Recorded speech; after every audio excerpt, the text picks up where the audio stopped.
उन्होंने जल्दबाजी कर दी और जल्दबाजी में उनको एक फोबिया सा हो गया था कि हमें हमारी जो है ना, हमें तो टिकट नहीं मिलेगी, गठबंधन में सरकार चल रही है।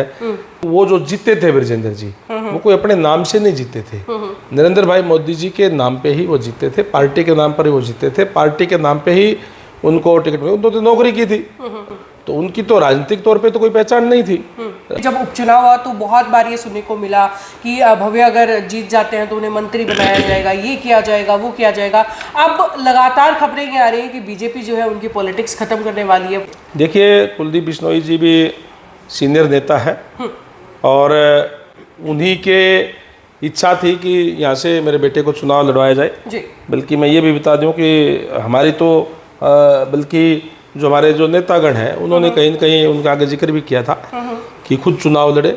उनकी खुद की इच्छा से भव्य बिश्नोई जी को यहाँ से एमएलए बनाया गया है। नमस्कार, मैं हूँ अंकिता सिंह और आपका स्वागत करती हूँ सिटी बिग न्यूज़ की खास पेशकश सीधी बात में, जहाँ हम आपको मिलवाते हैं हमारे देश प्रदेश की उन चुनिंदा हस्तियों से जो बेहद खास हैं आपके लिए भी और हमारे लिए भी। और आज के हमारे इस कार्यक्रम में हमारे साथ मौजूद है हरियाणा के डिप्टी स्पीकर श्री रणबीर गंगवा जी। सर, स्वागत है सिटी बिग न्यूज़। नमस्कार साहब, गठबंधन टूट गया, चीफ मिनिस्टर बदल गए, कैबिनेट में जो है हलचल मची हुई है, मंत्री बदले जा रहे हैं, ये क्या हो रहा है हरियाणा की सियासत में? ये जो आम जनता को एकदम से सरप्राइज दे दिया गया, ये आपके लिए भी सरप्राइज ही था या आप लोगों को इसकी जानकारी पहले से थी?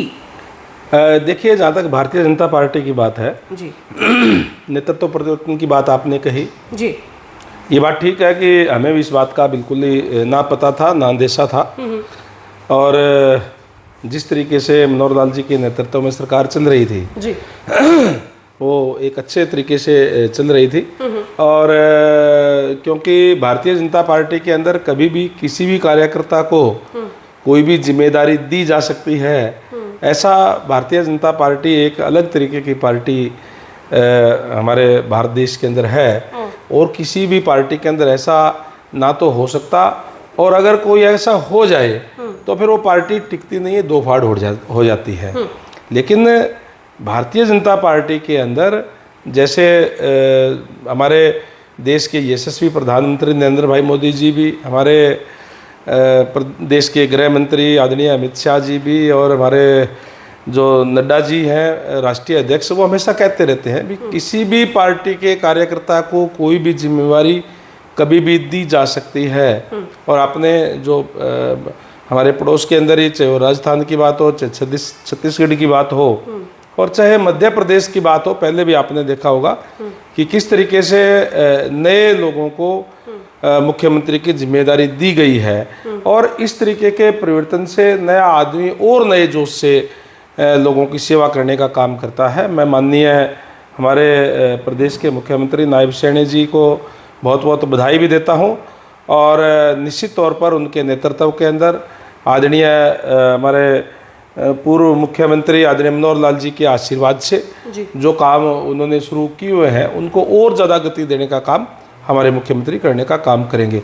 जहाँ तक आपने गठबंधन की बात कही, गठबंधन की तोड़ने की, टूटने की जो बात है वो एक जनता की आवाज़ थी, और प्रजातंत्र के अंदर जो जन भावना है उसकी कदर करनी चाहिए। अगर जन भावना की कदर नहीं होती है तो फिर जनता आपको दरकिनार कर देती है।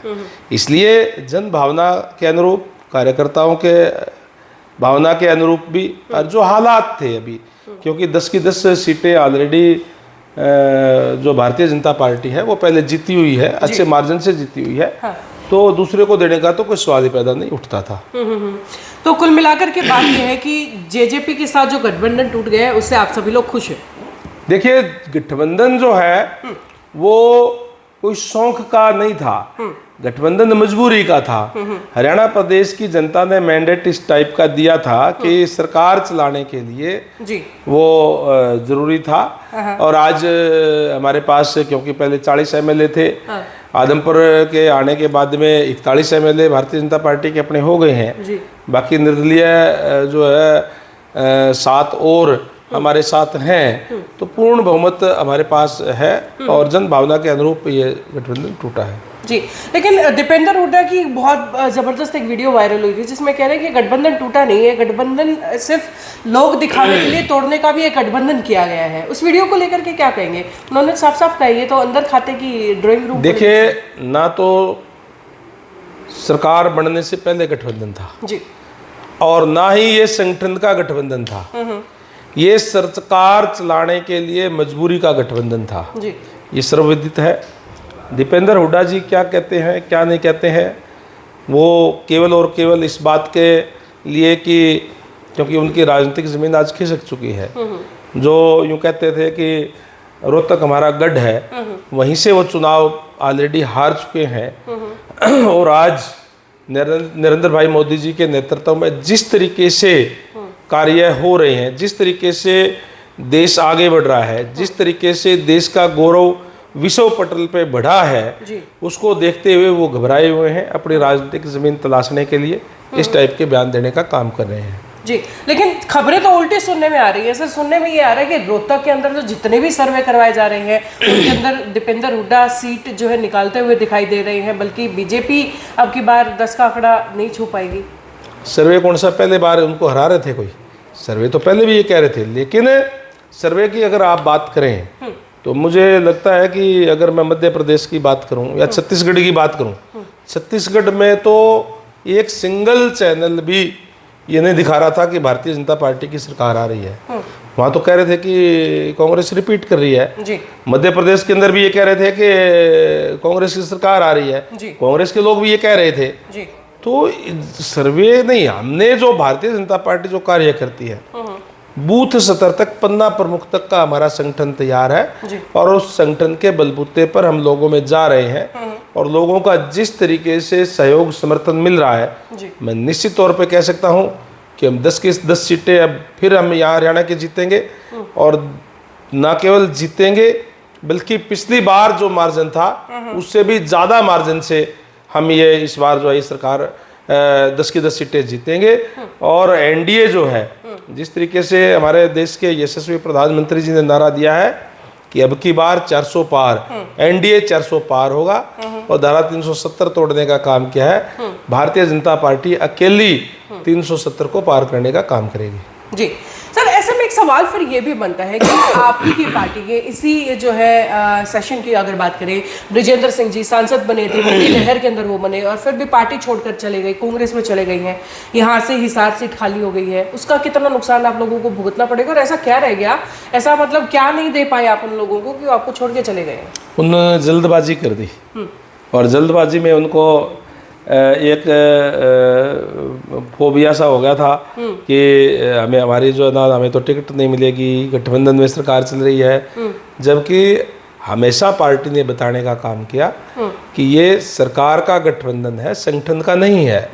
और हमने अलग अलग चुनाव लड़े थे, आगे भी अलग चुनाव लड़ेंगे। हमारे जो प्रभारी जी हैं, पूर्व मुख्यमंत्री त्रिपुरा के आदरणीय विप्लव देव कुमार जी, उन्होंने भी उच्चारणा के अंदर जाकर के कह दिया था, उनको बता भी दिया था, लेकिन उनके कहीं न कहीं ये मन में थी कि बात नहीं बनेगी, तो इसलिए उस डर के अंदर वो जो है वो गए हैं। तो निश्चित रूप से हमारी जो पार्टी का संगठन मजबूत है, हमें इस बात से कोई फर्क नहीं पड़ता। जी, तो यानी कि कोई फायदा कोई नुकसान बृजेंद्र सिंह की जाने से आप नहीं मानते अपने पार्टी? नहीं, नुकसान का मतलब ही नहीं। निश्चित तौर पर हमारा जो संगठन है वो नुकसान पन्ना प्रमुख तक नहीं, मैं ये नहीं कह रहा कि किसी की जाने से कोई फायदा होता है, मैं ये नहीं कहता। एक आदमी जाता है तो उसके अपने वोट तो होते हैं, लेकिन जिस तरीके का माहौल आज है, जिस तरीके के प्रदेश के अंदर और देश के अंदर आदरणीय नरेंद्र भाई मोदी जी की एक लहर चल रही है, उस लहर के अंदर व्यक्ति नहीं, लोग एक विचार के साथ जुड़े हुए हैं। लोग आज नरेंद्र भाई मोदी जी के साथ जो है जुड़े हुए हैं। बृजेंद्र जी की अगर मैं बात करूं तो मैं कोई उनकी कोई बुराई नहीं कर रहा, कोई मेरे अच्छे पुराने मित्र भी रहे हैं, ऑफिसर थे तब से भी, और अभी जो लगातार यहाँ 5 साल तक MP रहे हैं। लेकिन जो लोग जो हैं वो आज भारतीय जनता पार्टी के साथ जुड़े हुए हैं और उनको वो जो जीते थे बृजेंद्र जी, वो कोई अपने नाम से नहीं जीते थे, नरेंद्र भाई मोदी जी के नाम पे ही वो जीते थे, पार्टी के नाम पर ही वो जीते थे, पार्टी के नाम पे ही उनको टिकट मिली, उन्होंने तो नौकरी की थी। अब उनको बताओ, ठीक है, चौधरी वीरेंद्र सिंह जी बड़े नेता रहे हैं, कांग्रेस में भी रहे, वो भारतीय जनता पार्टी के अंदर भी रहे, मेरे आदरणीय है। लेकिन अगर बृजेंद्र सिंह जी की अगर मैं बात करूं तो उनकी तो राजनीतिक तौर पे तो कोई पहचान नहीं थी।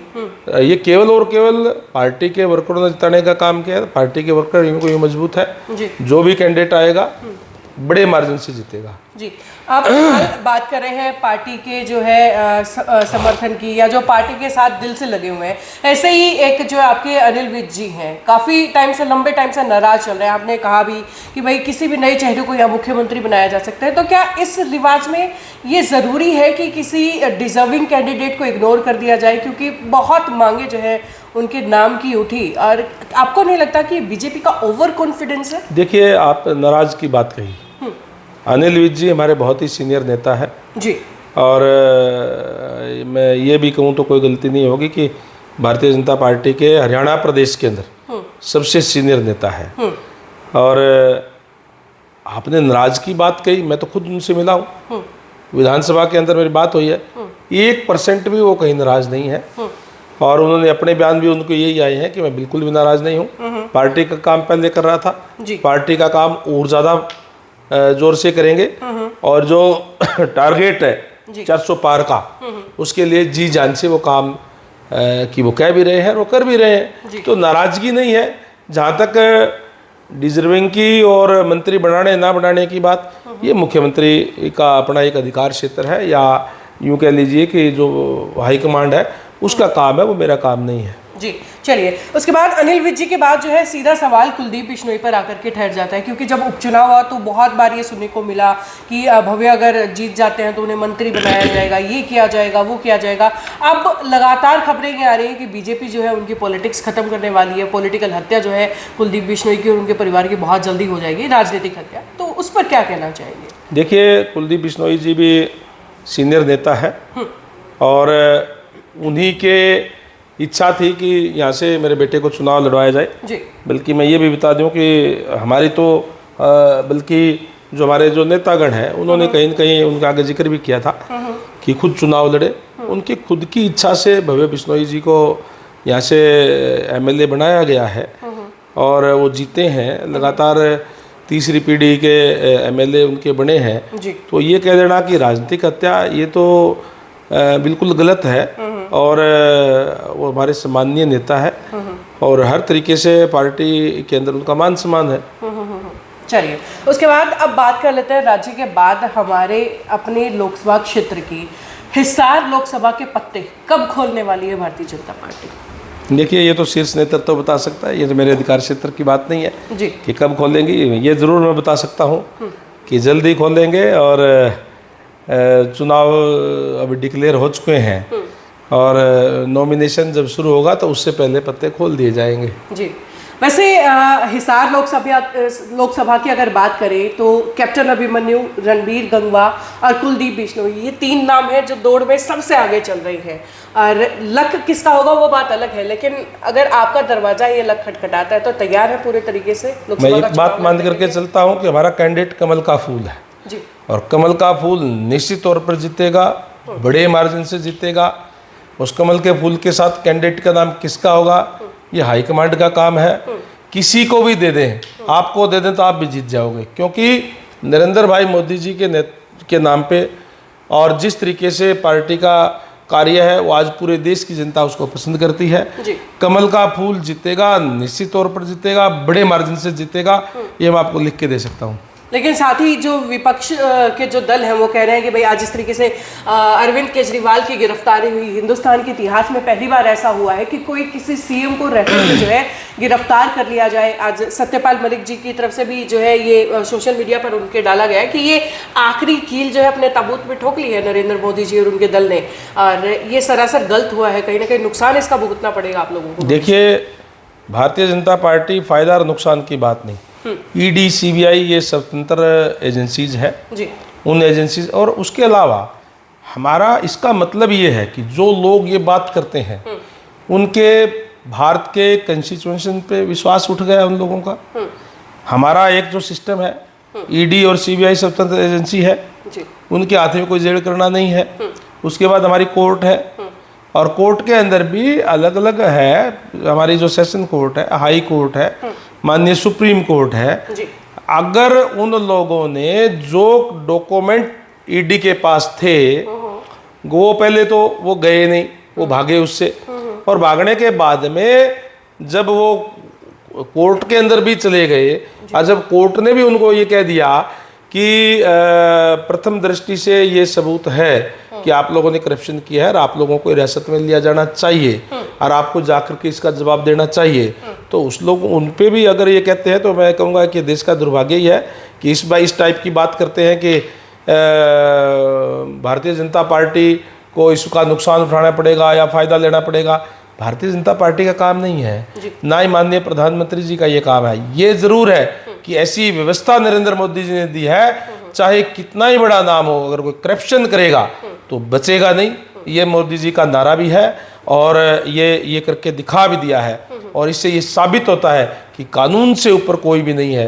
हर देश के किसी भी पद पे कोई आदमी बैठा हुआ है, वो कानून से ऊपर कोई भी नहीं है। कानून के दायरे के अंदर हम सारे हैं। अपना अपना कार्य करते हुए जो है हमें कानून का सम्मान करना पड़ेगा।